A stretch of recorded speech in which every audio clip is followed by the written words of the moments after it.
Bien, bienvenue à tous ceux qui vont se joindre à nous, qui aimons comme à chaque semaine se rassembler pour louer notre Dieu, euh, partager ensemble les témoignages, puis bien sûr cette partie-là qui est la parole de Dieu. Fait que soyez toujours les bienvenus, ceux qui veulent écouter, chercher, vérifier, valider la parole aussi, regarder ce qui est écrit. La parole de Dieu est infaillible, elle est épurée. Et on veut guider nos vies avec ça, par ça, puis avec lui, pour lui. Bien, ce matin, un des aspects qu'on avait parlé dans Daniel, qu'on verra un peu plus tard, c'est comment être vainqueur selon les paroles même de Jésus, selon la parole de Dieu, en suivant ses promesses. Mais on va voir ses promesses aussi, c'est rattaché à pas juste les promesses, mais ce qu'il faut pour que ces promesses-là s'accomplissent. Bien, la semaine dernière, on avait vu la synthèse du livre de Daniel. On tente de faire un survol, puis donner des références aux personnes qui veulent parfois, ah oui, ça, j'aimerais approfondir ça, ou aller revoir ça, ou je ne suis pas sûr que j'avais bien compris. Mais ça se veut une synthèse. On avait vu que le livre est bien confirmé par Jésus-Christ même, puis par des faits historiques prouvés. On a vu des exemples de vraie foi, de la foi concrète pour la fin, Daniel et ses trois amis. Puis, on avait parlé aussi de la description de la petite corne, l'Antéchrist, ses premières actions, ses premiers combats, ses caractéristiques, etc. On a parlé aussi que c'est rempli, puis on a vu tout au long du livre de Daniel des parallèles qui sont reliés directement avec l'Apocalypse, la révélation de Jésus-Christ, puis plusieurs autres livres prophétiques dans la parole de Dieu. Bien sûr, c'est pas dans un court temps comme ça qu'on peut aller toutes les chercher. Puis un jour, j'aimerais ça pouvoir faire un grand tableau avec tous les liens avec, c'est un de mes rêves, mais si Dieu me le permet, un jour, je vais le faire. Puis l'encouragement qu'on a à s'exhorter les uns les autres, à examiner, vérifier dans la parole de Dieu seulement. Laissons faire tous les livres, tout ce qui vient, puis que des fois disent comme Dieu, mais des fois ne disent plus comme Dieu, puis on prend ça pour comme si c'était la parole de Dieu. Puis c'est là qu'on devient affermé, qu'on prend courage, qu'on comprend pleinement le message de l'Évangile. Pas l'Évangile moderne qu'on va reparler. Mais l'importance de veiller, prier, d'être informé, préparé comme des vierges sages, déterminés, persévérants quoi qu'il arrive. Et justement, on va faire la suite. Comment faire partie des vainqueurs selon Jésus? On va reparler plus tard, pas ce matin, mais plus tard, de son retour, son règne de 1000 ans sur terre avec les siens. On avait vu aussi qu'on n'est pas exclu des dangers, des épreuves. La Bible partout nous dit que les chrétiens vont être persécutés, vont avoir des tribulations, vont avoir des choses. Puis Daniel qui nous parle d'un temps si comme il n'y en a jamais eu de tribulation comme ça. Puis, mais ceux qui vont continuer à garder la foi en Jésus et rester fidèles à Dieu vont briller comme des étoiles, puis ils vont apprendre à d'autres. Ils vont vouloir que d'autres connaissent l'Évangile. Puis, bien oui, il y en a plusieurs qui vont être purifiés, blanchis, éprouvés. Puis les méchants, eux autres, vont continuer d'empirer, puis agir avec de plus en plus de méchanceté. Puis ils ne comprendront pas, eux autres. Mais les intelligents, selon Dieu, eux autres vont comprendre. Le juste meurt et personne n'y prend garde. Les gens de bien sont recueillis sans que nul comprenne que le juste est recueilli devant le mal. Parfois, Dieu permet que les siens soient retranchés, enlevés, pour ne pas être davantage exposés dans le mal qui va de pire en pire. Ce matin, bien, comme introduction aux promesses de Dieu pour faire de nous des vainqueurs, hein? Ces promesses-là ne sont pas là juste pour nous faire « Wow, c'est beau », mais c'est là pour qu'on les vive, qu'on les approprie. On va voir ce qui vient avec. Il y a de nombreuses promesses de Dieu qui s'adressent directement au temps de la fin. Il y en a plein dans la Bible, ça part dans Genèse, ça continue jusqu'à la fin de l'Apocalypse, c'est rempli de garder courage, la foi, la confiance et tout ça. Mais il y en a plusieurs qui s'adressent spécifiquement pour le temps de la fin, ceux qui vont être au temps de la fin. On va regarder ensemble comment être vainqueur puis persévérer jusqu'à la fin. S'assurer qu'on fasse partie des vierges sages, des serviteurs fidèles, porter du fruit pour le Seigneur. Puis ce qu'on va voir aussi, chacune de ces promesses sont indissociables. Chaque promesse est indissociable de son contexte. Quand il y a une promesse autour, il y a plein de choses autour. Puis il faut en tenir compte aussi. Ça nous exhorter à tenir compte de ces avertissements. Il y en a qui veulent les promesses, mais sans les avertissements. Ils veulent le sucré, mais pas le salé qu'il y a souvent avec.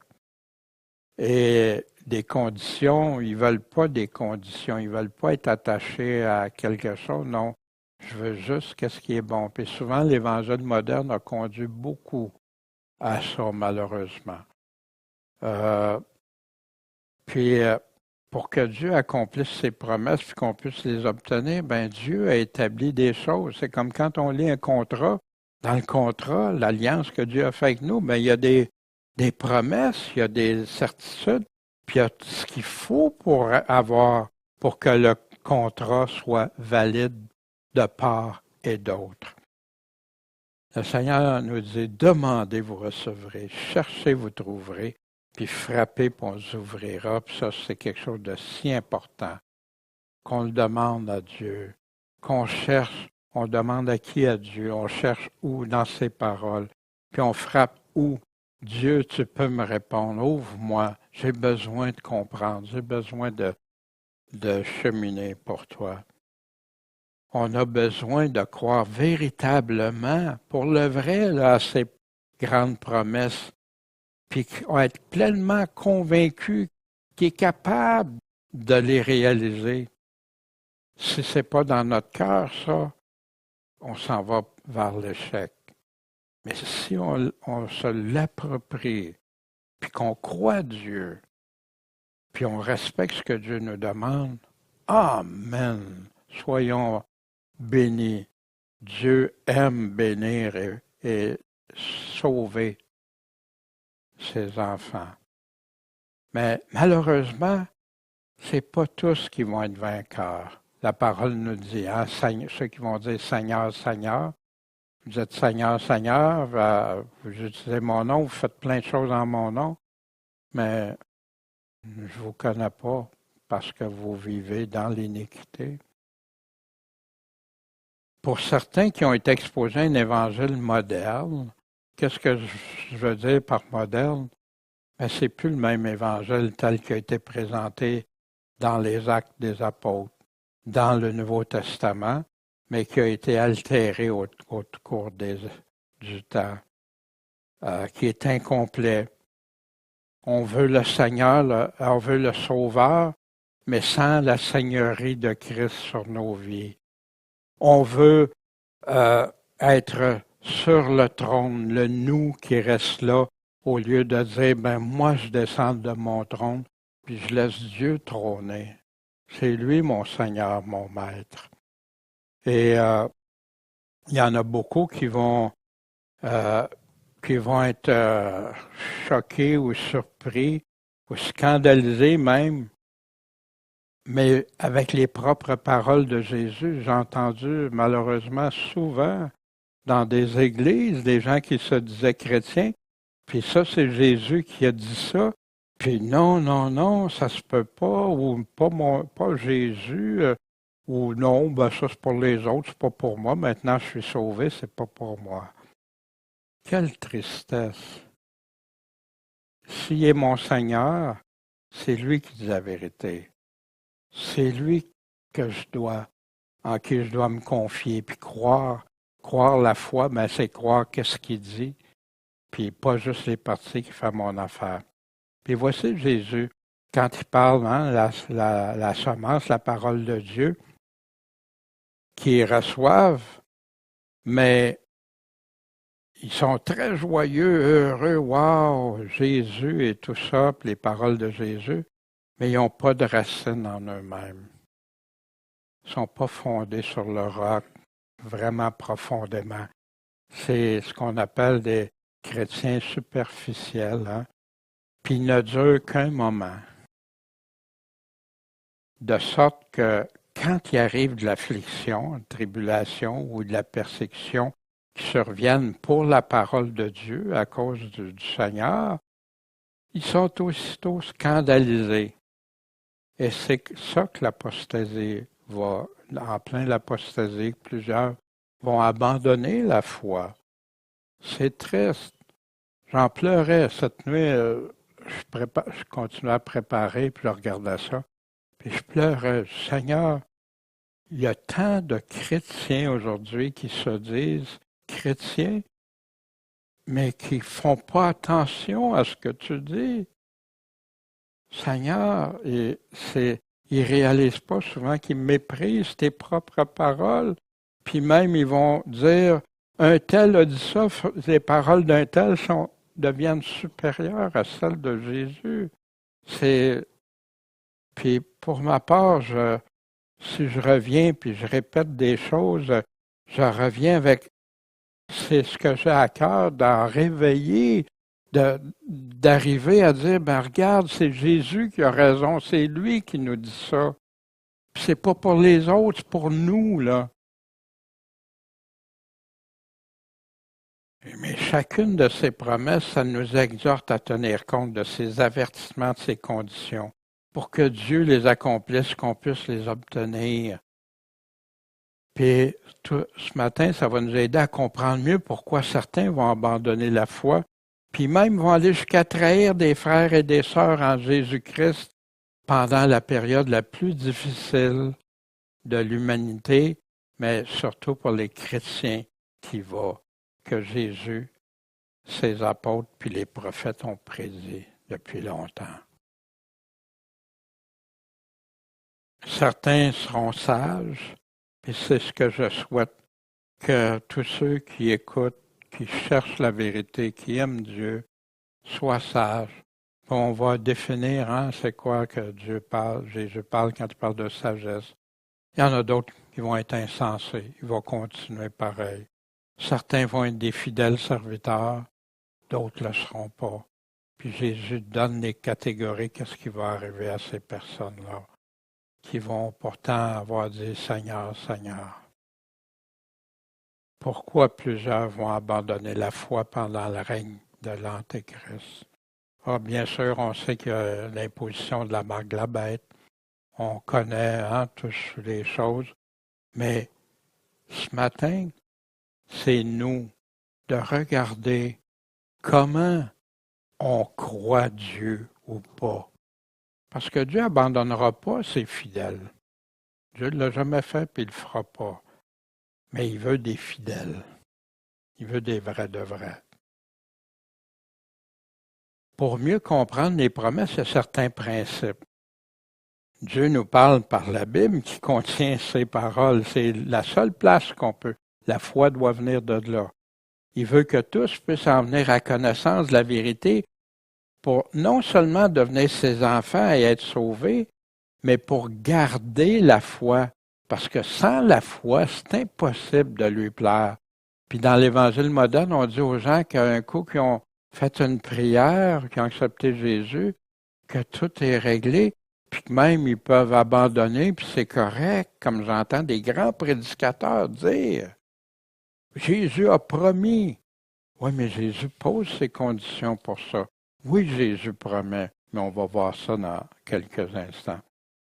Dieu a parlé dans les derniers temps par Jésus-Christ puis ses apôtres.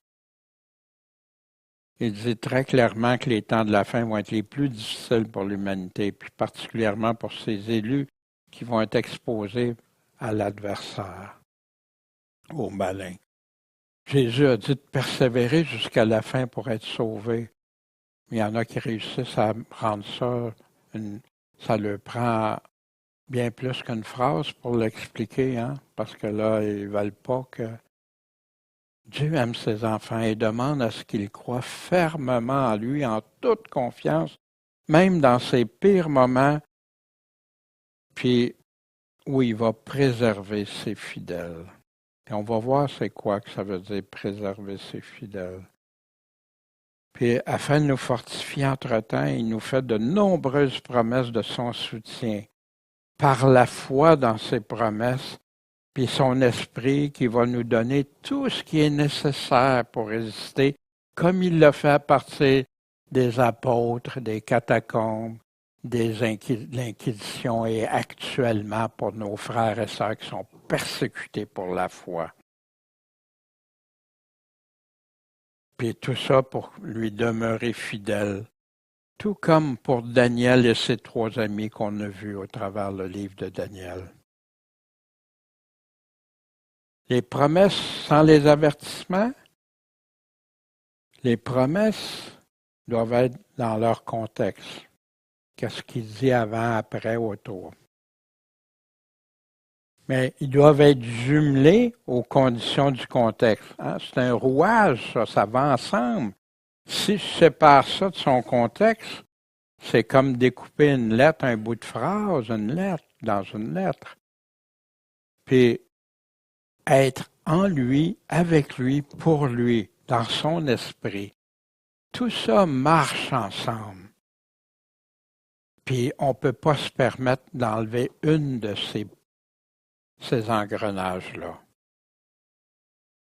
Et pas avoir de sable dans ces engrenages-là. Mais est-ce que je peux réussir ça sans le suivre, sans suivre ce que Jésus dit, sans être prête pour lui, sans être son disciple puis porter sa croix, être prêt même à mourir pour lui, sans l'écouter puis mettre en pratique ce qu'il dit si clairement que même des enfants peuvent comprendre quand ils lisent ça puis que des théologiens se perdent dans ça, sans persévérer, sans continuer, sans vouloir. C'est un combat, la vie chrétienne. Sans tenir compte de ces conditions. On va avoir un beau passage de ça que les gens ne tiennent pas compte des conditions. C'est vraiment triste. Ou choisir, hein? On est à une époque, on peut choisir ce qu'on aime, ce qu'on n'aime pas. Je peux faire mon opinion sur ce que moi je préfère, plutôt que les autres. Ah, puis t'as ton opinion, j'ai la mienne, puis hein. Mais nous, c'est l'opinion de Dieu qu'on a besoin. C'est elle qu'on doit suivre. Je peux-tu juste qu'est-ce qui fait mon affaire? Ah oui, ça me parle, je suis sauvé, ça j'aime ça. Ah, d'obéir, ah non, ça j'aime pas ça. Agréable, ah ben, Jésus va venir me chercher avant que tout ça arrive, fait que moi j'aurai rien à subir. Les autres vont subir ça, mais pas moi. C'est agréable, tu sais, ôter de ses paroles, les paroles que j'aime pas. Non, on peut pas faire ça. On peut pas. Ces promesses, c'est indissociable du contexte, du reste, des conditions, des critères que le Dieu Tout-Puissant lui-même a établi, puis tellement établi clairement, c'est écrit noir sur blanc. Allons voir ici une des promesses, hein, mais qui a un avertissement à l'intérieur. Est-ce que Jésus va poser des conditions pour obtenir les promesses qui sont reliées à la vie éternelle? Jésus parle aux 7 églises. Dans les 7 églises, il va déterminer qui il est, il va se nommer avec les caractéristiques que seul Jésus peut avoir. Il va, après ça, dire l'Église, qu'est-ce qu'elle a, que Jésus va regarder pour ce qu'elle fait, ses œuvres. Va dire si l'Église a besoin de se repentir de quelque chose qu'elle fait puis il désigne qu'est-ce qui n'est pas correct. Puis après ça, il va dire, ben voici la solution. Puis après ça, il va dire, mais les vainqueurs seulement vont obtenir les promesses qu'il dit. Et c'est comme ça pour les 7 églises. Mais voici, ici, il parlait de la prophétesse qui séduit les enfants de Dieu à aller manger de la nourriture, de la fornication, une autre nourriture. C'est quoi une autre nourriture? C'est pas celle de Dieu, c'est celle qui vient d'ailleurs. Et à tous ceux qui ne professent pas cette doctrine, cet enseignement, cette nourriture-là, puis qui n'ont pas connu, comme ils disent, les profondeurs de Satan, ben vous autres, je vous dis, je ne mettrai pas sur vous d'autres charges. Imaginez, dans cette assemblée-là, il y en a qui sont fidèles au Seigneur, puis il y en a d'autres qui mélangent ça avec une prophétesse. Mais c'est pas Dieu qui dit de faire ça. Dieu même, il a en horreur les mélanges avec sa parole. Je ne mettrai pas sur vous d'autres charges. Mais, seulement tenez ferme. Tenez ferme quoi? Ce que vous avez. Qu'est-ce qu'ils ont? C'est qu'ils suivent Jésus-Christ. Ils aiment la parole de Dieu. C'est la parole de Dieu seule qui tranche, pas de mélange. Puis pas de profondeur, des profondeurs de ténèbres de Satan. Tenez ça jusqu'à quand? Jusqu'à ce que je vienne, jusqu'à son retour. Ça fait que c'est pas le temps de la fin. Car à celui qui aura vaincu, puis qui va pratiquer quoi? Mes œuvres jusqu'à la fin. Il parlait au début de la lettre, les œuvres que cette assemblée, cette église-là faisait. À lui, à eux, lui, elle ou eux, je lui donnerai puissance sur les nations. La promesse, il va les gouverner avec un sceptre de fer, comme on brise des vases d'argile, ainsi que j'ai moi-même reçu de mon Père, puis je lui donnerai l'étoile du matin. Pierre en parle, ça, jusqu'à temps que l'étoile du matin brille dans nos cœurs. Que celui qui a des oreilles écoute ce que l'Esprit dit aux églises. Ici, qu'est-ce qu'il est en train de dire? Est-ce qu'il y a une condition pour aller régner sur le trône? Parce que cette promesse-là est faite à qui? À tous les chrétiens. Tous les chrétiens qui auront été faire partie de la première résurrection ou de l'enlèvement vont faire partie, vont juger, vont être assis sur des trônes. Ça a commencé par les apôtres, les 12 apôtres qui vont être assis pour juger Israël. Puis après ça, Paul nous parle qu'on va juger même les anges. Fait que ça s'adresse à tous les chrétiens. Mais si j'ai pas ça, si je peux pas aller m'asseoir sur le trône, est-ce que je suis sauvé pareil? Je pense pas, c'est quand on regarde les autres Écritures. Puis dans la Révélation chapitre 20, je vis des trônes sur lesquels s'assirent des personnes, puis il leur fut donné de juger. Puis c'est là qu'il a vu les âmes de ceux qui avaient été décapités pour le témoignage de Jésus, puis la parole de Dieu, et ont persévéré jusqu'à la fin. Puis qui n'avaient pas adoré la bête, son image, qui n'a pas pris la marque. Puis c'est là la première résurrection. Fait qu'ici, ceux qui n'ont pas été avec cette promesse, qu'est-ce qui va leur arriver? Fait que oui, il y a des conditions. Les conditions ici, c'était qu'ils ne professent pas, qu'ils n'embarquent pas dans cette doctrine, cette nourriture corrompue, puis qu'ils tiennent ferme ce qu'il y avait, puis de pratiquer quoi? Les œuvres de Jésus-Christ. C'est quoi pratiquer les œuvres de Jésus-Christ, sinon lui obéir, le suivre, obéir à ce qu'il nous commande? Puis que celui qui a des oreilles écoute. Est-ce qu'on a des oreilles? Puis il dit ça à toutes les églises après. L'Esprit le dit à qui? Aux églises au pluriel. On n'est pas exclu des dangers, des épreuves, mais soutenu par Dieu, par sa force. À l'église de Smyrne, voici ce qu'il dit. Ne crains rien des choses que tu auras à souffrir. Les gens n'aiment pas ça, mais Jésus nous l'a dit, on ne sera pas mieux traité que lui.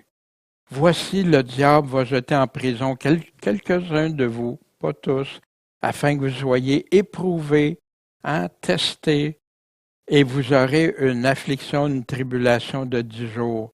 C'est limité dans le temps. Sois fidèle jusqu'à quand? Jusqu'à temps que je vienne t'enlever, te chercher. Ici, il dit jusqu'à la mort. Ça veut dire qu'il meurt. Il meurt pour le Seigneur. Et je te donnerai quoi? Si tu es fidèle jusqu'à la mort, la couronne de vie. Est-ce que quelqu'un peut être sauvé sans la couronne de vie éternelle? Que celui qui a des oreilles écoute ce que l'Esprit dit à qui? Aux églises au pluriel. Celui qui va vaincre, lui recevra aucun dommage de la seconde mort. Il en parle, la seconde mort, au tribunal, le grand trône blanc, puis la perdition où la mort va être détruite, ils ne pourront plus mourir, ils vont être jetés, des tourments qui montent jusqu'au siècle des siècles. Est-ce que Jésus a-t-il posé des conditions pour obtenir les promesses reliées à la vie éternelle ici? Très clairement, si on regarde ces paroles simples.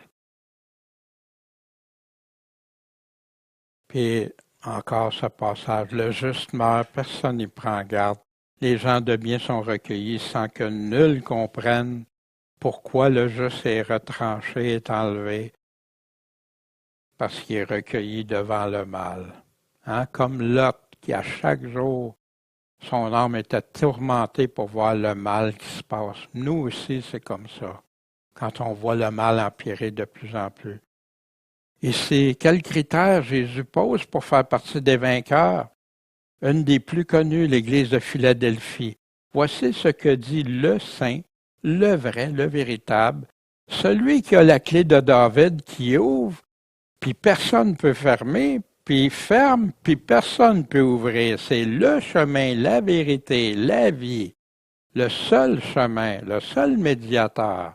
C'est lui qui peut ouvrir la porte pour la vie éternelle ou la fermer. Puis quand il a dit aux apôtres que Pierre remettait ça, c'était l'Évangile qui peut ouvrir et fermer, mais l'Évangile de Jésus-Christ. Je connais tes œuvres encore, j'ai ouvert une porte devant toi, puis personne ne peut la fermer. Parce que tu as peu de force, puis que tu as gardé quoi? Ma parole. Et que tu n'as pas renié mon nom. 3 choses ici. Faible, c'est pas des églises qui sont puissantes, puis très, non, peu de force.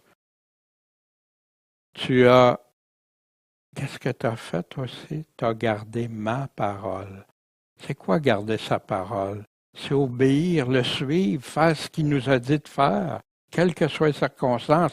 Puis tu n'as pas renié mon nom, parce qu'il y en a plein qui vont renier le nom de Jésus quand ça va être le temps de la marque de la bête, parce qu'ils ne se seront pas préparés. Ils n'auront pas placé leur confiance en Dieu pour les faire grandir, pour les amener. Voici, j'en donnerai de la synagogue de Satan. C'est intéressant, synagogue, parce que ça veut dire assemblée, à l'assemblée de Satan, qui se disent juifs, qu'ils ne sont pas, mais qui mentent. Je vais les faire venir, ils vont même se prosterner à tes pieds.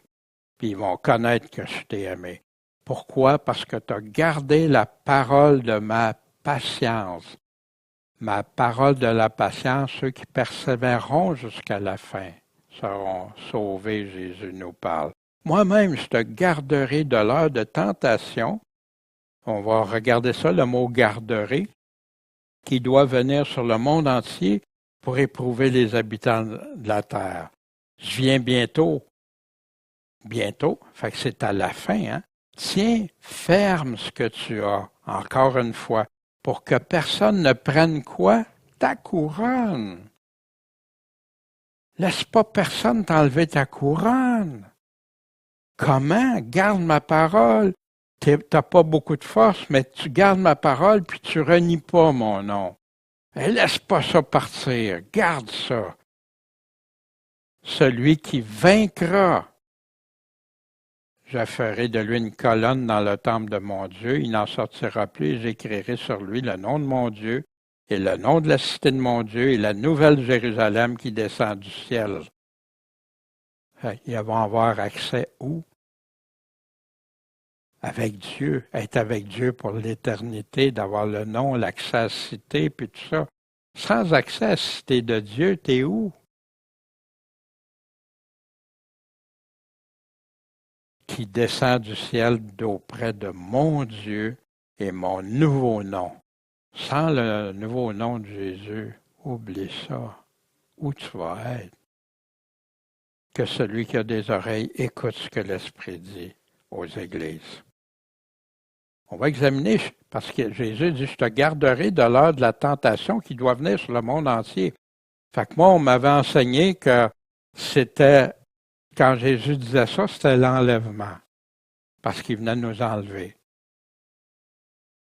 Bien, si je regarde le mot garder qui est utilisé, le mot grec du dictionnaire Strong, c'est le numéro 5083, parce que tu as gardé la parole de la persévérance en moi, je te garderai, fait qu'encore le même numéro, garder, garderai. Puis si vous voyez, ici, quand il y a d'autres, entre parenthèses, c'est le verbe, dans quel temps sont les verbes, ou donner des précisions. Mais si je vais voir Jésus a utilisé les mêmes choses dans Jean au chapitre 17, 14 à 17. Je leur ai donné quoi? Ta parole. Puis le monde les a haïs parce qu'ils ne sont pas du monde, comme moi-même je ne suis pas du monde. Que je te prie pas de les ôter du monde. Regardez, c'est intéressant. Je te prie pas de les ôter du monde, mais de les préserver. Le même numéro 5083, les garder. Les garder de quoi? Du malin. L'heure de l'épreuve, la tentation va venir sur le monde, c'est le temps ça va être du temps du malin, ça. Ils sont pas du monde comme je suis pas du monde. Sanctifie-les comment? Par ta vérité. Ça ressemble beaucoup à l'Église de Philadelphie, hein, qui ont gardé sa parole. Ils ont même gardé sa parole de persévérance. Ils n'ont pas renié son nom malgré tout ce qu'ils pouvaient avoir affronté. Ta parole est la vérité. Il répète, je te prie pas de les ôter du monde, mais de les garder, les préserver du malin. Fait que le même terme qui est utilisé que Jésus a utilisé en passant dans la lettre de Jean, puis l'Apocalypse, c'est le même auteur, fait qu'il utilise souvent des mêmes mots. Ici, est-ce que Jésus a dit qu'il nous gardera, nous préservera, ou qu'il va nous enlever? Ben avant d'affirmer qu'il est en train de dire enlever, il y a des recherches à faire, puis il y a des validations. Mais moi, j'ai déjà cru ça parce qu'on m'avait enseigné ça, on m'avait montré ça. Mais le mot 5083, il veut dire observer, garder, préserver, réserver. Hein? Être saint, c'est réserver pour Dieu, sanctifier pour Dieu, conserver, pratiquer, se maintenir. Ça peut être des gardes, ça peut être l'observation. C'est utilisé 75 fois dans le Nouveau Testament. Fait que on a plein de places qu'on peut valider, vérifier. S'occuper soigneusement. Ça se peut-tu que Jésus va s'occuper soigneusement de nous? Prendre soin de nous garder, maintenir dans l'état où il est, observer, être réservé, subir quelque chose. Ça, j'ai pris ça dans l'édition clé, hein? La traduction du mot grec. Je te garderai. Mais nous autres, qu'est-ce que je garde, moi, pour Dieu? En vérité, je vous dis, si, condition, quelqu'un garde quoi? garde encore ma parole, il ne verra jamais la mort. Qu'on meurt dans cette terre ici, lui, il nous ressuscite. Si vous m'aimez, gardez mes commandements. Prenez soin, mettez-les en pratique, observez mes commandements. C'est pour ça qu'il y a des versions de Bible, des fois, ils utilisent un mot. C'est de valeur parce qu'ils pourraient utiliser les mêmes mots souvent. Mais selon celui qui fait la traduction, il peut mettre des mots comme garder, préserver. Hein? Pourtant, c'est le même mot. Le contexte sur garde, c'est le même contexte. Celui qui a mes commandements, qui les a, mais qui les garde, c'est celui qui m'aime. Puis, si quelqu'un m'aime, encore une condition, il gardera ma parole. Mon Père l'aimera, nous viendrons en lui, nous ferons notre demeure chez lui. Celui qui ne m'aime pas, qu'est-ce qu'il fait? Ne garde, encore le même mot, pas mes paroles. Puis la parole, vous entendez, vient du Père que Jésus nous confirme. Si vous gardez mes commandements, vous demeurez dans mon amour. Fait qu'il y en a qui se demandent comment je peux rester dans l'amour de Dieu, puis Dieu m'aime-tu, puis tout ça, il nous le dit. Celui qui m'aime garde mes commandements. Celui qui ne m'aime pas garde pas mes commandements. Puis comment tu veux demeurer dans son amour? Ben, vous demeurez dans mon amour si vous gardez mes commandements. J'ai gardé moi-même les commandements de mon Père, puis je demeure dans son amour. Des promesses sans les avertissements, sans les conditions d'engagement mutuel. Écrit à l'ange de l'Église de Laodicée, voici ce que dit l'Amen, le témoin fidèle et véritable. Tu peux-tu avoir plus vrai que ça, plus solide que ça? Le principe de la création de Dieu, dans Jean, premier chapitre, il était là, la parole était Dieu, la parole était avec Dieu, tout s'est fait par elle. Je connais encore tes œuvres, t'es ni froid ni bouillant. Ainsi, parce que tu es tiède, ni froid ni bouillant, je te vomirai de ma bouche. Wow, quelle parole dure à des chrétiens, à une église, à des églises. Tu dis, je suis riche, moi, je me suis enrichi, j'ai besoin de rien. J'entends souvent. Oh, j'ai mon salut maintenant, moi qui arrive quoi que ce soit, j'ai tout ce qu'il faut. Mais attends, parce que Jésus te dit, va te donner des détails pour comment être sauvé, puis ce qu'on doit faire. Puis, en passant, il n'a jamais parlé de faire juste une prière, puis que tu es sauvé. Puis les apôtres non plus, tu ne trouveras pas ça nulle part. Non, quand tu es sauvé, tu vas te mettre à prier Dieu. Tu peux lui demander pardon, tu peux faire des choses. Mais c'est un engagement permanent. Ce n'est pas un engagement partiel ou à temps partiel. Calculer la tour avant de construire une tour. Puis tu penses que tu es riche et tu n'as besoin de rien. Tu ne connais même pas que tu es malheureux, misérable, pauvre, aveugle et nu. Je te conseille d'acheter de moi de l'or éprouvé par le feu pour devenir riche. La parole de Dieu, ce qui est éprouvé, sa foi. Des vêtements blancs pour être vêtus, que la honte de ta nudité ne paraisse pas. Et un collier pour oindre tes yeux pour que tu puisses voir. Je reprends et je sortis tous ceux que j'aime. Fait que Jésus laisse la porte ouverte. Avant que je te vomisse, là, je demande, repens-toi, repens-toi. Aie donc du zèle, repens-toi. Puis là, il dit à des chrétiens, à une église, voici, je me tiens à la porte et je frappe. Si quelqu'un entend ma voix et m'ouvre la porte, j'entrerai chez lui, je souperai avec lui et lui avec moi. On va devenir un ensemble. Celui qui vaincra, je le ferai asseoir avec moi ou sur mon trône, comme moi j'ai vaincu et je suis assis avec mon Père sur son trône. On a vu tantôt qui va être assis sur le trône, puis les chrétiens. C'est une des promesses de Dieu pour ses fidèles. Que celui qui a des oreilles écoute ce que l'Esprit dit aux églises. Où est-ce que se situe mon zèle pour le Seigneur? Est-ce que je suis froid, comme la semence qui a été enlevée? Hein? Ils ont entendu, ils reçoivent la parole, puis après ça, pas de changement, ça fait aucun changement. De la grande joie au début, mais pas de persévérance. Hein? Après ça, ils se scandalisent quand vient la tribulation. Sans persévérance, j'ai plein de choses qui viennent me distraire, le monde, la convoitise du monde, des troubles, tout ça, ça devient plus fort.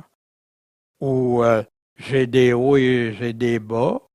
Des fois, waouh, ça va, puis des fois, oh, ben deviens vainqueur. Combat le bon combat.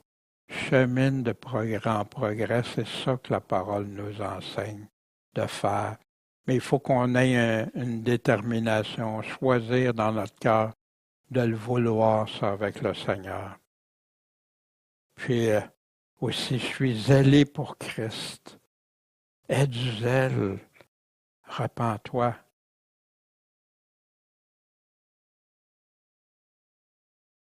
Où est-ce que je me situe dans ça?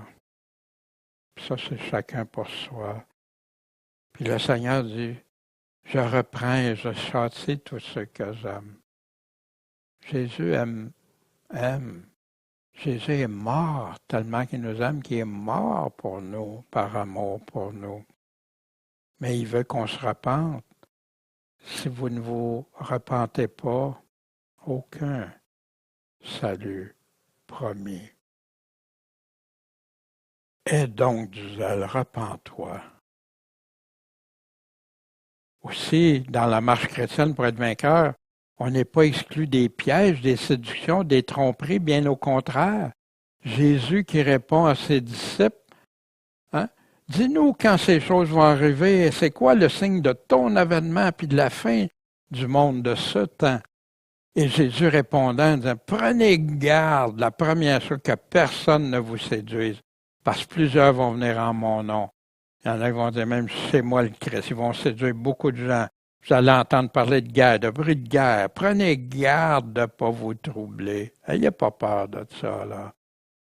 Parce qu'il faut que toutes ces choses arrivent. Mais ce ne sera pas encore la fin. Paul dit, c'est la même chose, semblable. Pour ce qui regarde l'avènement de notre Seigneur, c'est la question qui répond ici. Jésus-Christ est notre réunion avec lui, l'enlèvement. On ne peut pas être avec lui, réuni avec lui, hein, s'il n'y a pas ça, et vice-versa. On vous prie de ne pas vous laisser ébranler facilement dans vos pensées, hein, de ne pas vous troubler, de ne pas vous laisser troubler par quelque inspiration, parole ou lettre qu'on dirait comme si ça vient des apôtres, comme si le jour de Christ était proche, que personne ne vous séduise en aucune manière. Pourquoi il faut que l'apostasie, la révolte soit arrivée auparavant, qu'on ait vu l'homme du péché, le fils de perdition, l'adversaire qui s'élève au-dessus de tout ce qu'on appelle Dieu, qu'on adore jusqu'à aller même s'asseoir. Hein? On a tous vu ça. Mais ça, c'est pas exclu. Pourquoi Jésus nous avertit si fermement? Pourquoi Paul dit aux Thessaloniciens qui étaient des chrétiens fidèles, qui suivaient, qui subissaient plein de persécutions, parce qu'il suivait Jésus, puis il rétablit parce qu'il s'inquiétait, puis Paul a rétabli les choses. Des tromperies, séductions, voici ce que Paul dit à Timothée, 2 Timothée 3. Sache que dans les derniers jours, il va y avoir des temps difficiles. Jésus nous a parlé de ça. Hein? Car les hommes vont être pris d'eux-mêmes, le moi, l'ego. Ils vont aimer l'argent va être plus important. Ils vont être vincés, vides, orgueilleux, médisants sur les autres, rebelles à leur père et à leur mère, ingrats, t'as tout fait pour eux, ingrats, impies, sans piété, sans affection naturelle, implacables, durs, calomniateurs, intempérants, ils ne se contrôlent plus, cruels. Ils deviennent même ennemis des gens de bien. Mais attendez, on va voir de qui il parle. Il y en a qui vont être traîtres, emportés, enflés d'orgueil, aimer plus la volupté que Dieu, les sens, ce qui fait mon affaire, ce que j'aime, les affaires que j'aime est plus important que Dieu. Ayant l'apparence de la piété. Il est en train de parler des gens religieux, des gens chrétiens ici, mais en ayant renié la force. C'est Jésus-Christ la force. C'est lui quand il parle, la puissance, la parole de Dieu. L'épée de l'esprit à deux tranchants. Éloigne-toi aussi de ces gens-là. Reste pas avec ces gens-là qui se disent croyants, chrétiens, puis qui ils vivent comme ils viennent d'écrire. Or, tous ceux qui veulent vivre selon la piété en Jésus-Christ vont être persécutés. C'est pas une surprise. Mais les hommes méchants et imposteurs, eux autres, vont aller en empirant. Puis, non pas juste ça, ils vont en séduire. Ils sont eux-mêmes séduits, puis ils vont en séduire plein, les entraîner. Jésus a dit de faire attention, veillez, priez. Il y en a plusieurs en son nom. Au nom de Jésus, en utilisant des paroles de Jésus même. Toi, demeure ferme, hein? Comme Jésus disait à l'Église, demeure ferme dans les choses que tu as apprises, puis que tu as été assuré, hein? Tu es ferme. Tu sais de qui tu les as appris, hein? De Paul lui-même. Je t'en conjure donc devant le Seigneur qui dit à Timothée au chapitre 4 qui doit juger les vivants et les morts lors de son apparition et de son règne. Prêche quoi? La théologie, prêche les bons livres, prêche les bons vidéos, prêche la parole. Insiste en temps puis en dehors du temps. Reprend, oh, ça c'est plus beaucoup fait, hein? Censure quand c'est pas correct. Exhorte en toute patience. Il faut répéter, il faut recommencer. Et en instruisant quoi? La parole. Prêche la parole. Pourquoi? Parce qu'il va venir un temps où les hommes n'endureront pas la saine doctrine, la doctrine de Christ. C'est son évangile. Mais ce n'est pas juste les partis qui font l'affaire, c'est tout son évangile. Insiste. Ils ne voudront plus l'entendre. Ils vont vouloir juste désirer des choses agréables. Ils vont s'amasser d'une foule de docteurs qui vont les instruire selon leur convoitise. C'est étrange, hein? Jésus dit, appelez pas personne docteur, mais les gens se font appeler, j'ai un doctorat en théologie, c'est ça. En passant, je ne suis pas en train de mépriser, il y a des très bons hommes de Dieu, puis tout ça. Puis il y en a qui restent fermes avec le Seigneur, puis amen. Puis prions pour ces hommes-là, parce que la tempête est brasse aussi pour eux autres, ils se font souvent exclure et tout ça. Mais qu'est-ce qu'ils vont faire, hein? Selon leur convoitise, c'est ça qu'ils veulent des enseignants comme ça. Ils vont fermer l'oreille à la vérité, ils vont se tourner vers des fables, hein? La valeur d'une fable devant Dieu. Mais toi, sois vigilant, veille en toutes choses, endure des afflictions, parce que tu vas te faire persécuter. Fais l'œuvre d'un évangéliste. C'est le travail d'évangéliser. Prêche la parole de Dieu. Remplis complètement ton ministère. Fait que, est-ce que Paul parlait au travers de son chapeau, qu'il y aurait des séductions, des tromperies, des personnes? Non, veillons, prions. Que personne ne vous séduise de vains discours. C'est quoi un discours vain? C'est pas Dieu qui parle, c'est l'homme qui parle au nom de Dieu, mais il dit plus ce que Dieu est en train de vraiment dire. C'est à cause de ça que de ces choses que la colère de Dieu vient sur qui? Sur les enfants. Fait qu'il y en a qui essayent de faire croire que c'est des enfants du monde. Non, sur les enfants rebelles. Puis quand on regarde le contexte, on le voit. Puis Paul qui dit aux Galates, au chapitre 5, les œuvres de la chair, c'est manifeste, hein, on le voit, l'adultère, fornication, impureté, dissolution, idolâtrie, enchantement, inimitié, querelle, jalousie, animosité, dispute, division, secte, envie, meurtre. Ouais, tu peux même tuer dans ton cœur, hein, Jésus nous a en pensé. Les ivrogneries, débauches et choses semblables. Je vous dis d'avance, comme je vous l'ai déjà dit, que ceux qui commettent de telles choses n'hériteront pas le royaume de Dieu. C'est clair.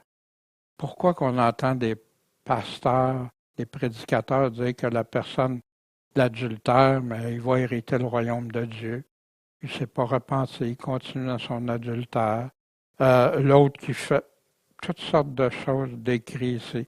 Mais le fruit de l'esprit, lui, c'est la charité, la joie, la paix, la patience, la bonté, l'amour du bien. Tu ne seras pas contre quelqu'un qui veut faire le bien, contre quelqu'un qui veut obéir au Seigneur Jésus. Au contraire, tu vas l'encourager. Mais si tu dis que tu es légaliste parce que tu veux obéir à Jésus, il y a un grave problème. La fidélité, la douceur, la tempérance, mais la vérité aussi, qui est si importante. Que personne ne vous séduise, hein? Les vains discours. L'apparition de l'impie va arriver comment? Avec toutes les séductions de l'iniquité parmi ceux qui se perdent.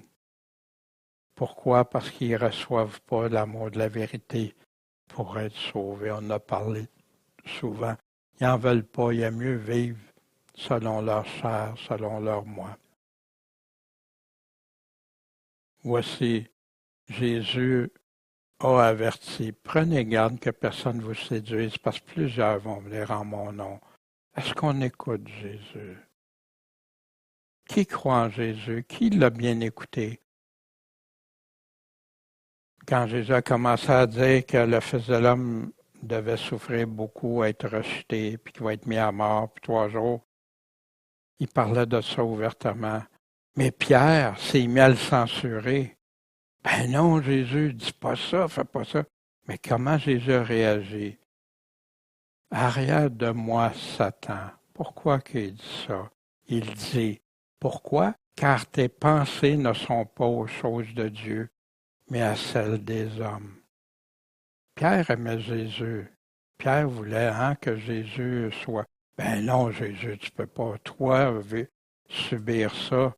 Mais savez-vous qu'il y a des pasteurs qui enseignent, non, toi, tu ne peux pas subir ça. Ce n'est pas les pensées de Dieu. Dieu, on ne sait pas qui va vivre quelle chose en quel moment, mais d'affirmer aux gens qui vivront rien de ces choses-là. Wow! C'est-tu les pensées du monde ou de Dieu? Mais ici, Jésus est très clair. Tes pensées ne sont pas aux choses de Dieu. C'est pour ça qu'il l'a appelé recule, Satan. Pour que le malin utilise comme la pierre pour essayer de faire reculer Jésus. Mais voici ce qui continue. Il a appelé le peuple avec ses disciples. Il leur a dit, quiconque veut venir après moi, qu'il renonce à lui-même, qu'il se charge de sa croix et qu'il me suive. Puis il explique pourquoi. Parce que quiconque voudra sauver sa vie, ta vie terrestre et c'est temporaire, la perdra. Ta vie sur terre est plus importante, c'est ça qui va arriver à plusieurs qui vont chuter. Mais quiconque perdra sa vie à cause de moi et de l'Évangile la sauvera. Qu'est-ce que ça servirait à un homme de gagner tout le monde s'il perdait son âme? Même Satan a essayé ça avec Jésus, de le faire chuter pour son âme. Que donnerait l'homme en échange de son âme? Qui de nous autres peut donner quelque chose à Dieu en échange de son âme? Parce que quiconque aura eu honte de moi et de mes paroles, parmi cette race adultère et pécheresse, le Fils de l'homme aura aussi honte de lui quand il viendra dans la gloire de son Père avec les saints anges. Est-ce que c'est pas clair comme avertissement? Qui croit Jésus? Qui l'a bien écouté? À cette valeur, parce qu'aujourd'hui, il y en a beaucoup qui n'écoutent plus ça, parce que c'est comme c'est plus pour eux autres. Parce qu'on leur a dit, t'es sauvé maintenant, que t'es riche, t'as tout ce qu'il faut, puis regarde, le reste, là, c'est pour les autres, ou c'est pour il y en a qui vont même jusqu'à dire que c'est pour les non-chrétiens, ceux qui ne sont pas sauvés. Mais non, c'est aux sauvés qui parlent, à ceux qui veulent être sauvés. Dans Marc 13, prenez garde à vous-même. Pourquoi ils vont vous conduire devant les tribunaux, les assemblées, les synagogues, vous serez fouettés comparaîtrez devant des gouverneurs, des rois, à cause de moi. Puis ça, il est en train de parler exactement du temps de la fin, le temps de la fin avec l'Antéchrist, à cause de moi, pour me rendre témoignage devant eux. Paul, c'est ce qu'il a fait aussi. Il faut que l'Évangile soit auparavant prêché à toutes les nations. Quand ils vont vous venir pour vous livrer, soyez pas en peine par avance de ce que vous aurez à dire. Inquiétez-vous pas pour ça. Pensez pas à ça à tout, mais dites ce qui vous sera inspiré à ce moment-là, à cette heure-là. Parce que ça ne sera pas vous qui parlerez, mais le Saint-Esprit. Or, le frère livrera son frère à la mort, le père son enfant. C'est dur, les paroles dures, mais c'est les paroles de Jésus. Qu'est-ce que je vais faire avec ça? Les enterrer, les cacher? C'est pour ça qu'il y en a tant qui ne veulent pas entendre parler de la tribulation, puis qui veulent absolument dans leur tête être partis avant.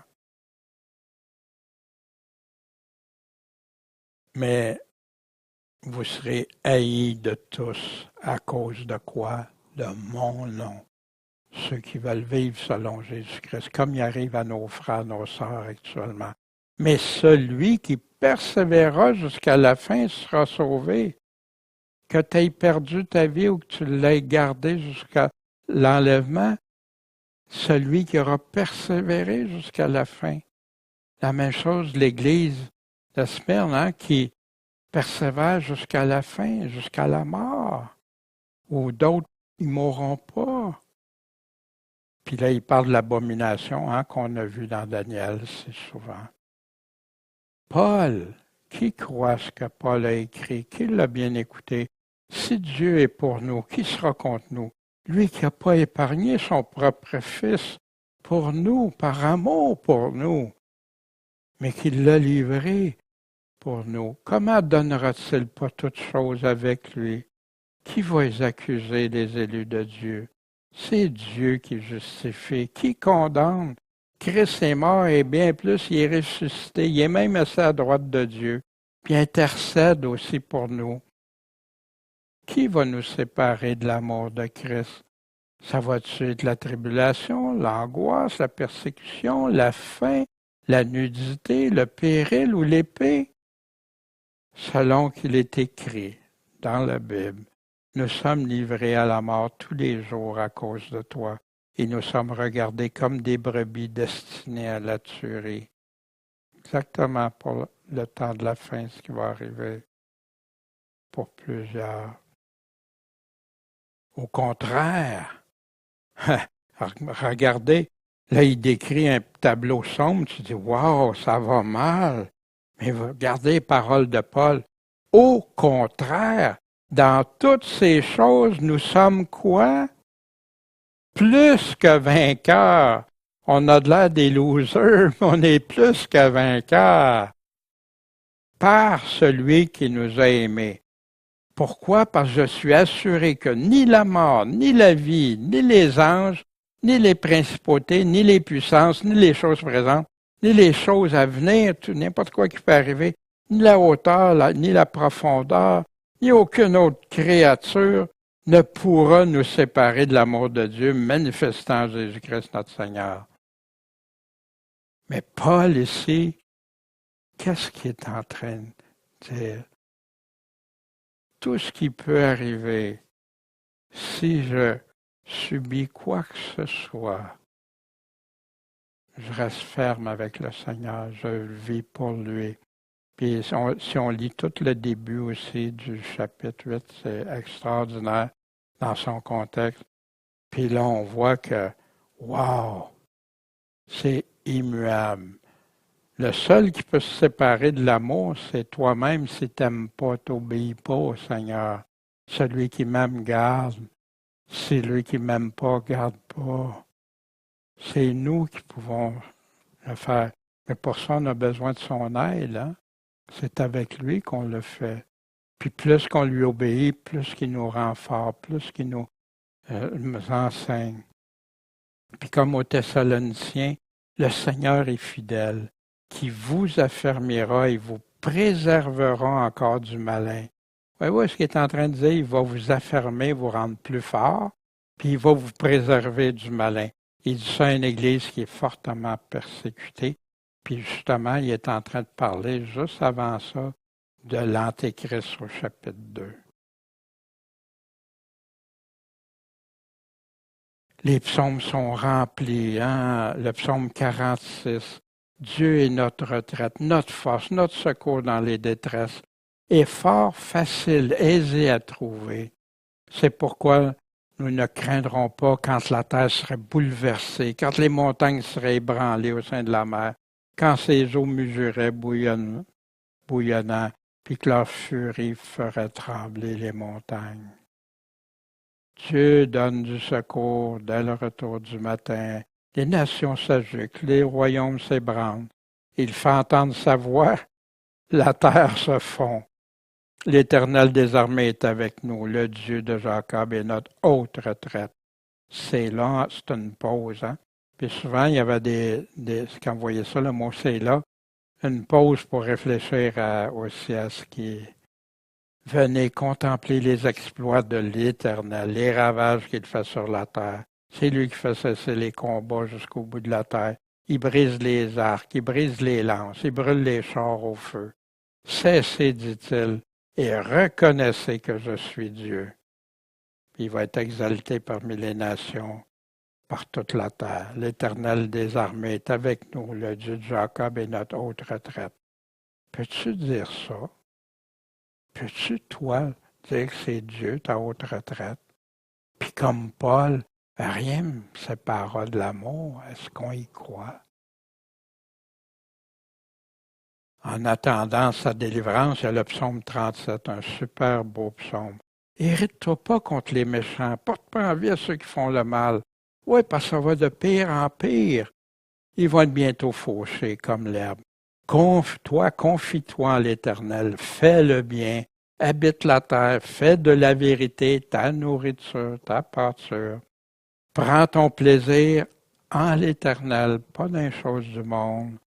Il t'accordera les demandes de ton cœur. Remets ta voie, ton chemin à l'Éternel et confie-toi en lui, puis il va agir. Il va faire ressortir ta justice, ton droit. Demeure tranquille en regardant où à l'Éternel. Attends-toi à lui, pas à nous, pas aux hommes, à lui. Ne t'irrite pas contre celui qui vient à bout de ses desseins. Oui, parce qu'on en voit qui viennent à bout, hein? Et ils réussissent. Réprime la colère, laisse l'emportement. Irrite-toi pas pour mal faire. Parce que ceux qui font le mal, ils vont être retranchés. Mais ceux qui s'attendent, qui s'appuient à l'Éternel, posséderont la terre. Et on va en parler du millénium. Encore un peu de temps, puis le méchant sera plus. Il va être disparu. Les pas de l'homme du bien, ceux qui font le bien, les justes, sont affermis par l'Éternel. C'est en lui que je peux être affermi. C'est lui, mais il veut que je marche selon sa volonté. Il prend plaisir à sa voix. Ah, merci Seigneur. Mais s'il tombe, il ne sera pas entièrement abattu. Ce passage qui m'a été salutaire déjà. Car l'Éternel lui soutient la main. Détourne-toi du mal, fais le bien, puis tu demeureras toujours. Si tu fais ça, ça va être l'éternité. Parce que l'Éternel aime la justice. Il n'abandonne pas ses bien-aimés. Ils sont gardés à jamais. Mais les méchants vont être retranchés. L'Éternel ne le laissera pas en son pouvoir et ne le condamnera pas quand il sera jugé. Attends-toi à l'Éternel, observe sa voie. Voyez-vous que ça revient? Vous, les promesses de Dieu sont toujours associées avec la fidélité, l'obéissance, la confiance. Tout ensemble, ils sont indissociables. La délivrance des justes vient de qui? De l'Éternel. Il est leur force au temps de la détresse. Les amis de Daniel en savent quelque chose. Daniel en sait quelque chose. L'Éternel les aide et les délivre. Il les délivre des méchants et les sauve. Pourquoi? Parce qu'ils ont mis leur confiance en lui. Proverbe, confie-toi en l'Éternel de tout ton cœur. Considère-le dans toutes tes voies, puis il va diriger tes sentiers. Il va te montrer quel chemin, quelle route prendre. Sois pas sage à tes propres yeux. Savez-vous, quand on fait ça, c'est quand on prend des décisions sans en parler à Dieu avant.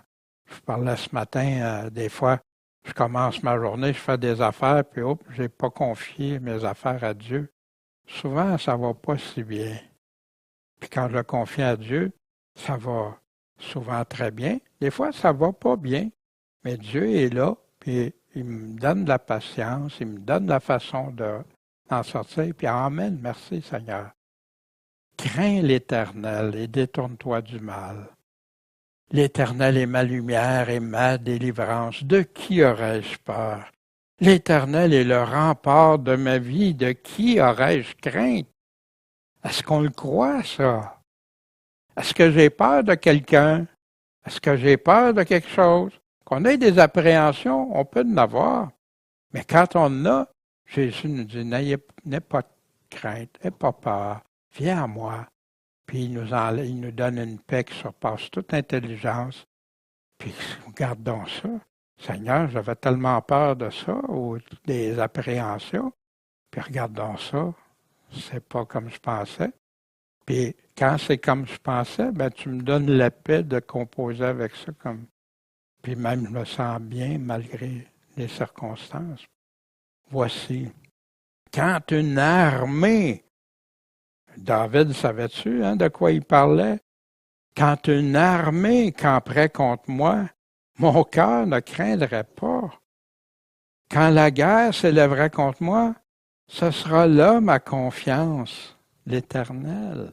Attends-toi à l'Éternel, demeure ferme. Fais pas Non, ferme, demeure ferme. Que ton cœur se fortifie. Parce qu'au début, oui, mais là, de plus en plus, on se fortifie. Oui, attends-toi à l'Éternel.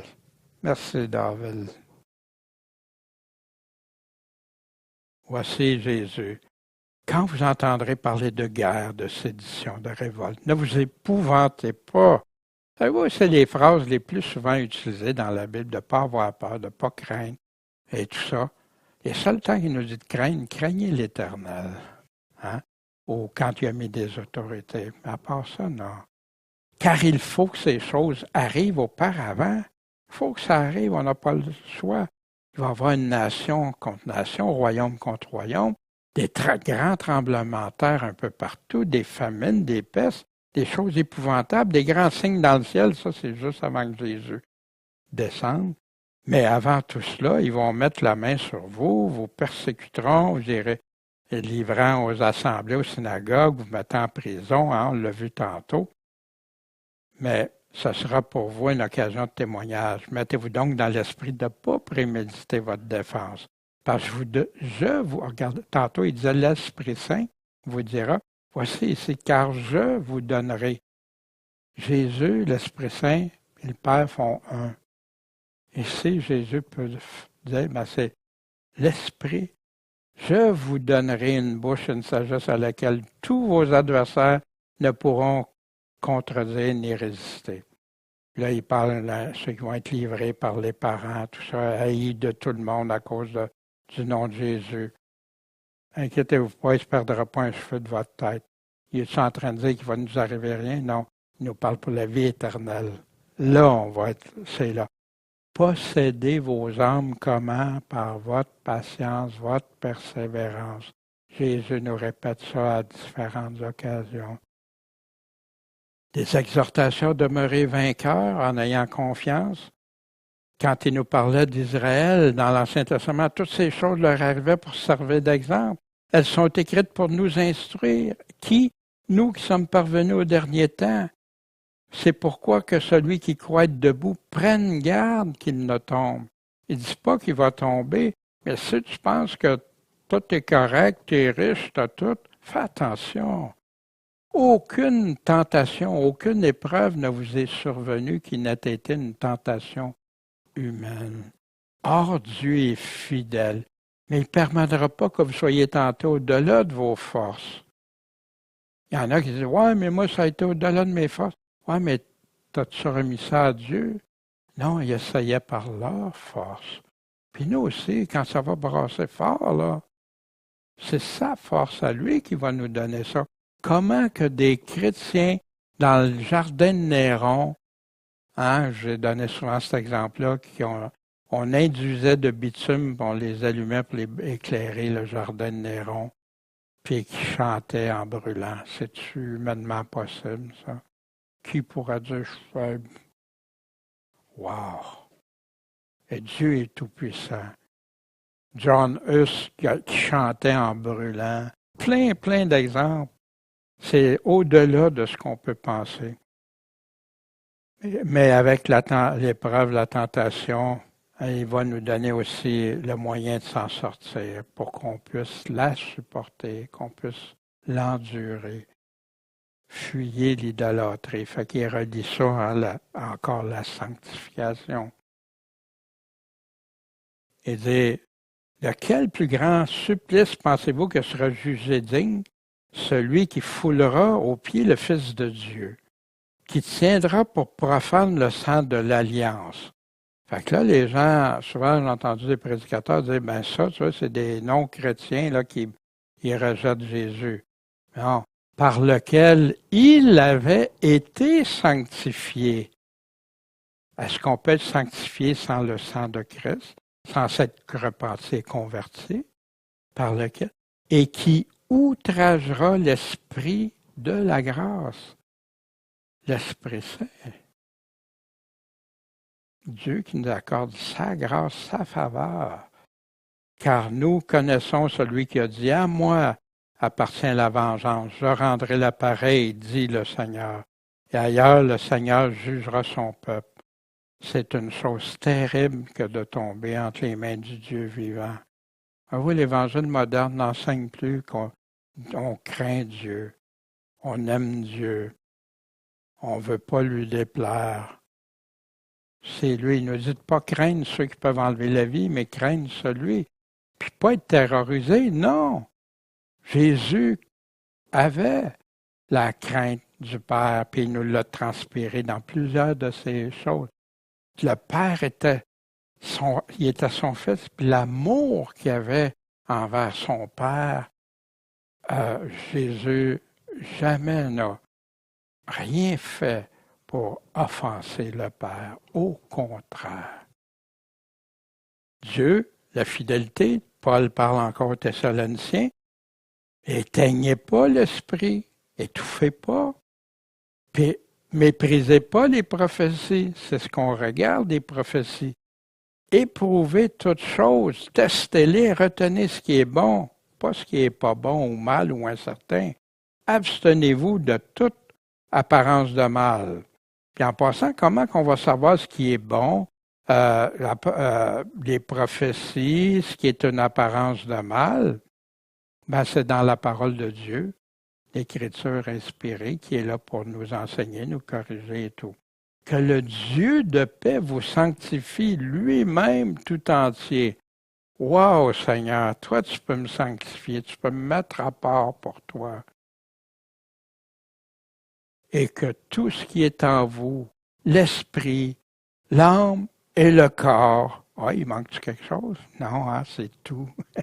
C'est le tout soit conservé irrépréhensible lors de l'avènement de notre Seigneur Jésus-Christ. Celui qui vous a appelé fidèle, et il le fera. Les Thessaloniciens étaient des chrétiens déterminés. Ils subissaient déjà, ils étaient prêts. Paul lui dit, inquiétez-vous pas, là. Dieu est fidèle. Vous démontrez votre confiance, votre foi. Vous êtes prêts à tout pour lui. Les paroles de Jésus, prendre sa croix, le suivre. Paul qui dit aux Corinthiens, 2 Corinthiens, chapitre 4, on a ce trésor dans les vases de terre afin que l'excellence de la puissance soit attribuée à Dieu, pas à nous autres.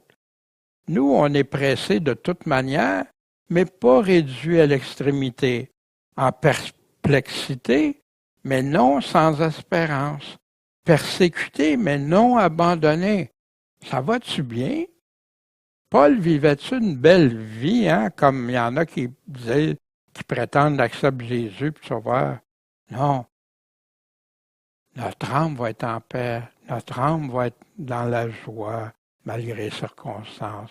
Une paix qui surpasse toute intelligence. Mais on va vivre des choses abattues, mais non entièrement perdues. On n'est pas abandonné de Dieu. On a cette espérance. On n'est pas entièrement perdu c'est pas perdu l'âme ici, mais comme on n'a plus rien, là, on porte toujours en notre corps la mort du Seigneur Jésus, afin que la vie de Jésus soit aussi manifestée dans notre corps. Nous sommes sans cesse livrés à la mort à cause de Jésus, afin que la vie de Jésus soit aussi manifestée devant notre chair mortelle. Wow! C'est-tu un engagement, ça? C'est-tu dire, Seigneur, je te remets ma vie, c'est toi qui es le maître de ma vie, tu fais ce que tu veux de ma vie?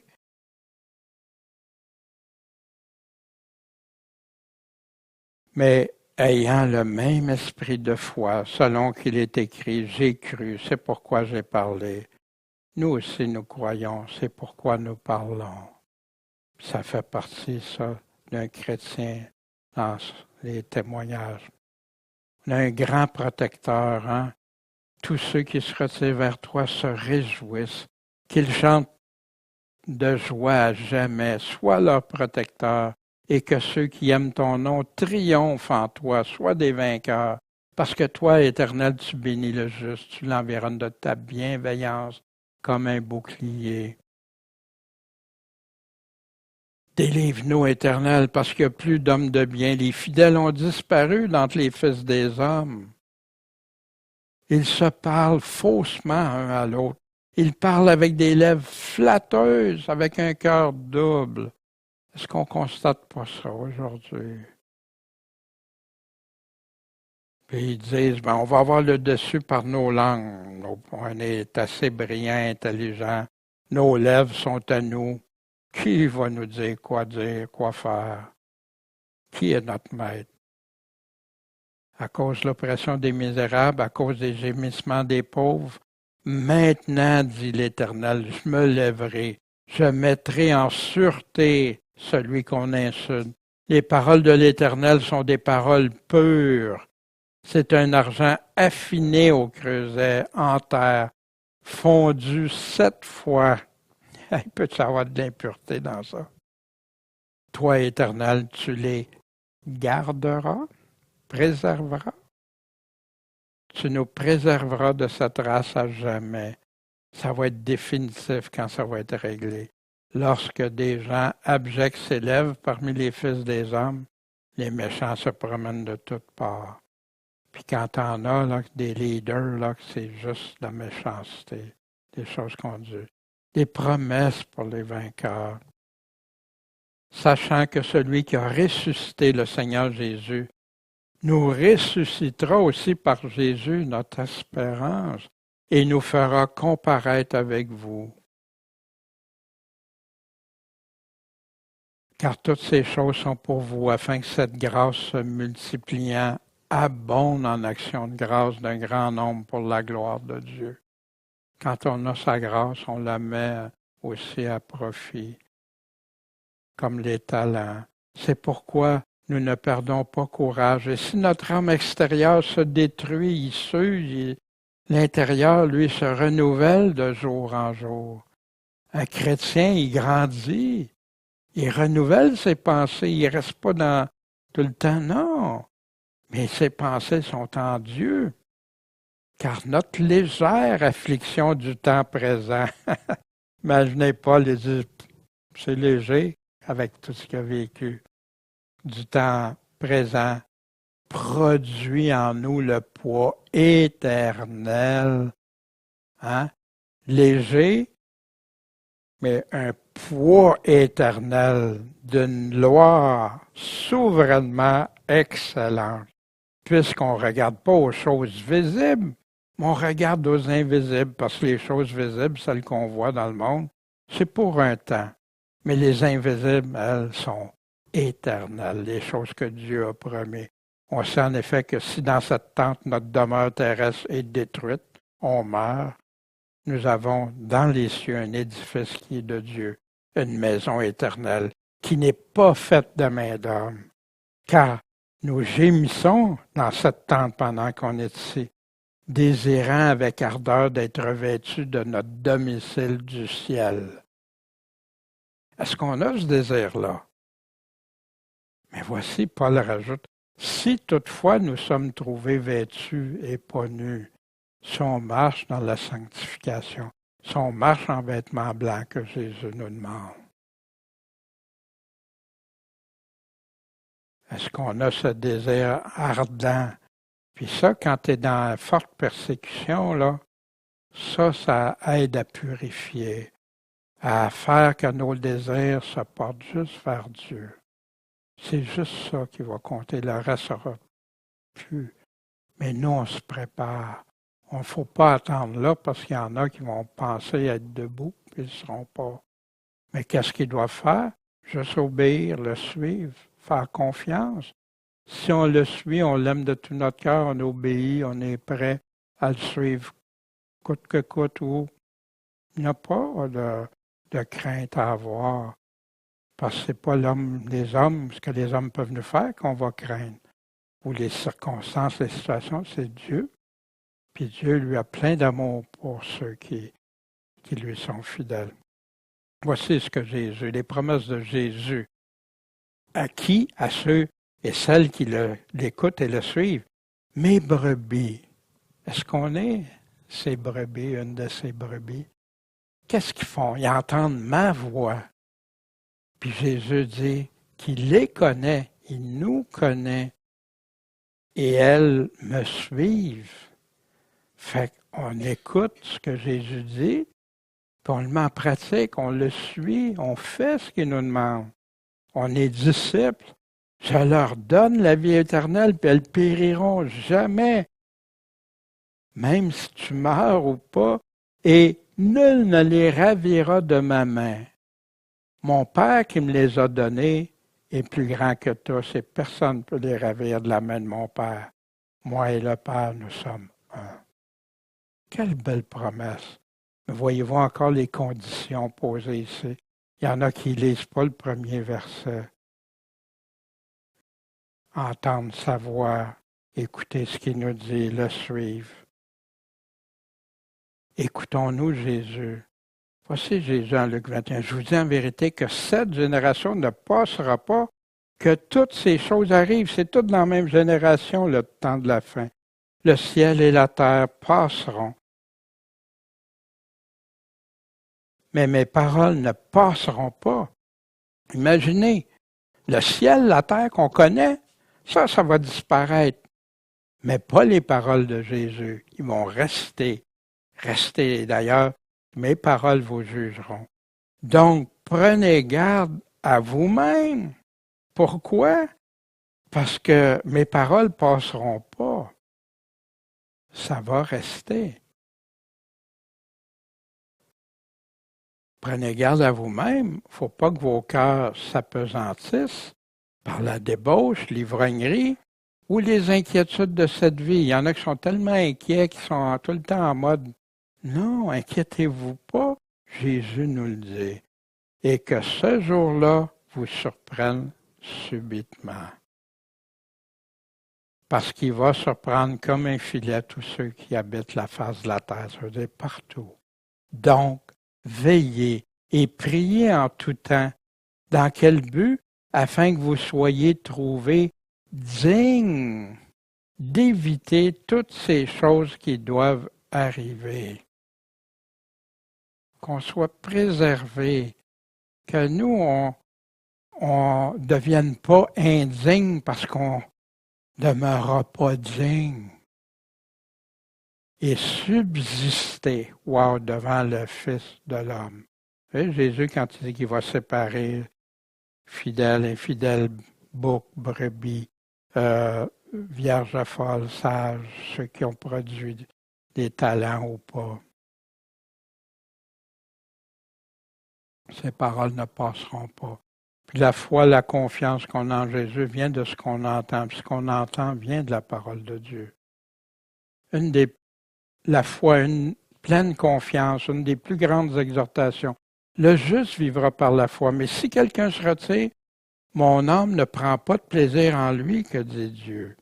Pour nous, on n'est pas de ceux qui vont se retirer, qui vont abandonner la foi pour se perdre, mais de ceux qui croient, qui gardent la foi pour le salut de leur âme. Tu peux dire à quelqu'un qui peut abandonner la foi puis qui est sauvé pareil. Wow! Or, la foi est une ferme attente des choses qu'on espère, une démonstration de celles qu'on ne voit pas. On a la foi même si on ne le voit pas, on reste, on y croit fermement. Puis il parle un peu plus loin, puis là il donne une description de tout ce qui est arrivé comme exemple de ceux qui avaient la foi, qui sont morts dans des tortures, dans toutes sortes de choses, d'autres qui ont vaincu des royaumes, des résurrections, plein d'affaires. Tous ceux-là sont morts dans la foi sans avoir reçu les choses promises. Hein, Dieu se serait-tu trompé? Non, mais les gens, les ayant vus de loin, ont cru et embrassé. Hein, on fait juste penser à Abraham. De quel Abraham? On est tous enfants d'Abraham. Ils ont fait profession d'être étrangers, voyageurs sur la terre. Mais maintenant, ils en désirent une meilleure, c'est-à-dire une céleste. C'est pourquoi Dieu ne dédaigne pas d'être appelé leur Dieu. Savez-vous que Jésus, il y en a, il va dédaigner d'être appelé leur Seigneur. Seigneur, Seigneur, je ne vous connais pas. Mais ici, c'est important. C'est pourquoi Dieu ne dédaigne pas d'être appelé leur Dieu, parce qu'il leur a préparé une cité, la nouvelle Jérusalem, qui va descendre après les 1000 ans, après le grand trône blanc. Et ceux-là, ayant obtenu un bon témoignage par leur foi, n'ont pas remporté les biens promis. Pourquoi? Dieu ayant pourvu de quelque chose de meilleur pour nous. Ça va être ensemble qu'on va avoir ces belles promesses, cette espérance, afin qu'ils ne parviennent pas sans nous à la perfection. Par la foi, Enoch a été enlevé pour qu'il ne voie pas la mort. On ne le trouvera plus parce que Dieu l'avait enlevé. Pourquoi? Parce qu'avant qu'il ait été enlevé, il avait obtenu le témoignage d'avoir été agréable à Dieu. L'importance d'être agréable à Dieu. Or, il est impossible de lui être agréable sans la foi. Comment on peut dire qu'il y en a qui abandonnent la foi puis ils sont agréables à Dieu quand même? Parce qu'il faut que celui qui s'approche de Dieu croit que Dieu est et que c'est lui qui est le rémunérateur de qui? De ceux qui le cherchent. Très important. Dieu aime ceux qui le cherchent sans l'avoir vu, qui lui font confiance, s'adressent, puis Dieu se révèle.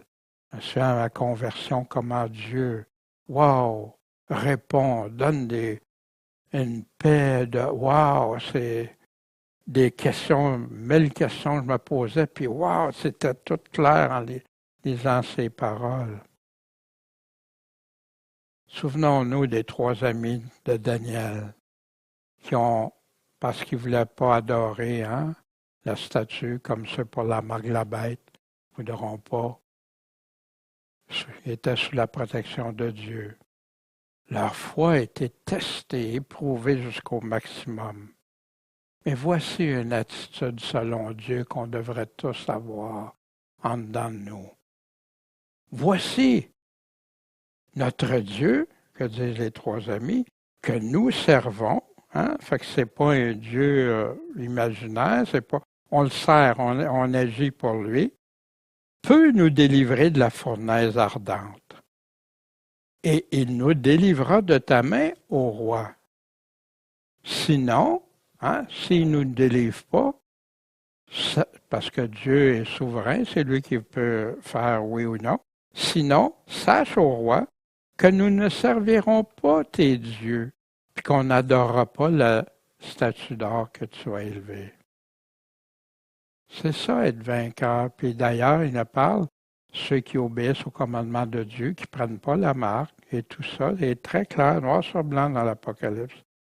Puis comme Dieu intervenait, Dieu interviendra encore pour ceux qui se confient totalement à lui, que ce soit d'une manière ou d'une autre. Dieu est l'espérance, c'est que Dieu, lui, va donner au centuple à ceux qui vont lui avoir été fidèles. As-tu toujours confiance dans ses promesses pour nous? As-tu déterminé de devenir vainqueur? Comment tu te prépares pour être de ceux et celles qui vont avoir la patience, la persévérance des saints, puis être vainqueur? Comment? Te confies-tu en Dieu? L'es-tu? Lui demandes-tu? As-tu avec lui de comprendre? Puis il nous dit, même Paul dit, c'est en connaissant les Écritures, en ayant cherché l'espérance que donnent les Écritures. As-tu pris la ferme résolution déterminée d'être le disciple de Jésus? Pas juste le Sauveur, sans être mon Seigneur, mais de le laisser lui assis sur le trône, puis nous à genoux devant lui. Qu'est-ce que tu attends de nous? L'écouter attentivement, puis le suivre, quoi qui peut arriver? As-tu des craintes? Mais que tes craintes soient sur le « il est terrible » de tomber entre les mains du Dieu vivant. Pas si tu lui obéis, pas si tu l'aimes, tu obéis, tu le suis. Il est l'auteur du salut pour ceux qui lui obéissent. Mais pour, si tu n'obéis pas, tu choisis d'être un enfant rebelle. Ben, wow! Puis, de qui tu as le plus peur? De quoi? Mais règle ça parce que Dieu nous parle. Dieu, il y a plein de passages que tu parles en lisant ta Bible. Puis je t'encourage à tous les souligner, à aller les chercher, puis les retenir, ces passages-là. Écris-les si tu veux. Fais une façon que tu puisses les retenir, les graver dans ton cœur. Abandonnez donc pas votre confiance qu'il y aura une grande rémunération parce que vous avez besoin de patience, de persévérance. Dans quel but? Afin qu'après avoir fait la volonté de Dieu, là, tu puisses remporter l'effet de la promesse. Mais si je ne fais pas la volonté de Dieu, comment je peux obtenir la promesse? Veillons. Je sais, je répète ça souvent, mais Jésus nous l'a dit si souvent. Les apôtres ont réitéré ça. Veillons, prions, soyons des vierges sages, la sagesse de Dieu. Tu penses qu'il manque de sagesse, demande à Dieu, il va te la donner si tu es sincère pour lui, puis c'est ça que tu... Qu'on soit des serviteurs fidèles, qu'on soit préparés, prêts à tout, Seigneur. C'est toi qui es le boss. Apprenons ces paroles qui développent notre foi, puis nous rendent de plus en plus forts en lui. Puis ça, je peux vous le dire, mes craintes du début aujourd'hui sont atténuées grandement.